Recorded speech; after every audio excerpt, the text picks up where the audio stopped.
Keith Wade, we are chief economist at Schroders here in London. The markets take it for granted that the US central bank, the Fed, will raise rates in December. What's your outlook then for next year for the Fed? Well, as we go into 2017, I do think the Fed will probably raise rates again, but they won't be raising rates very much because I think the economy in the US will probably cool off a little bit. We won't, of course, get the impact of Donald Trump's economic policies until much later in 2017. So I think the Fed will probably move once more in 2017. So there's a speculation about Janet Yellen. A lot of people say she will step down as head of the Fed. What's your opinion on that? Will she step down in the midterm? I think she will step down, but not until she's finished her term of office, which will be February 2018. I think it would be very disruptive for the markets if she did step down. And I think she would feel a responsibility that she didn't want to trigger that. And Donald Trump was quite critical of her during the election campaign and talked about how her low interest rate policy had created a false economy. But I think he's probably prepared to be reasonably patient and wait until her term of office finishes. He doesn't want to create a big spike in bond yields or anything that would cause a lot of volatility, say a fall in the stock market. So I think he will stick with her to the end, and then he'll appoint probably his own choice, who would probably be somebody a bit more hawkish.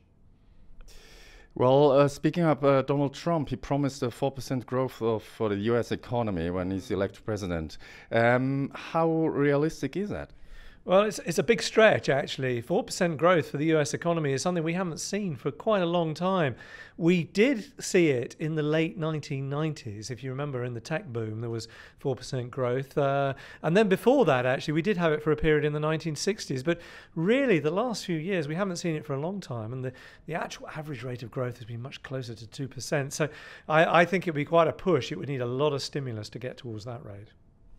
Are you personally pessimistic or optimistic for the US economy under President Donald Trump? I think a lot depends on which of his policies he really focuses on.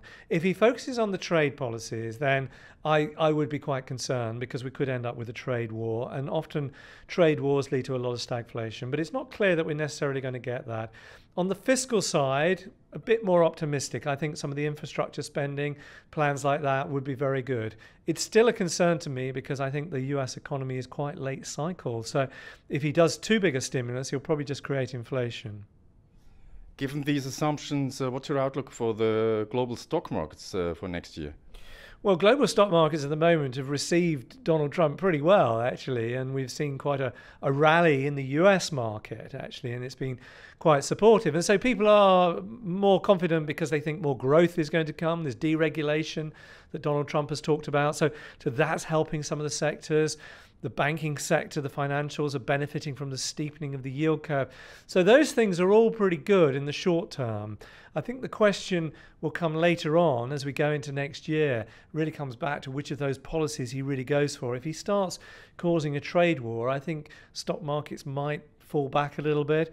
If people begin to worry about inflation and higher interest rates, again, that could be quite challenging for equity markets.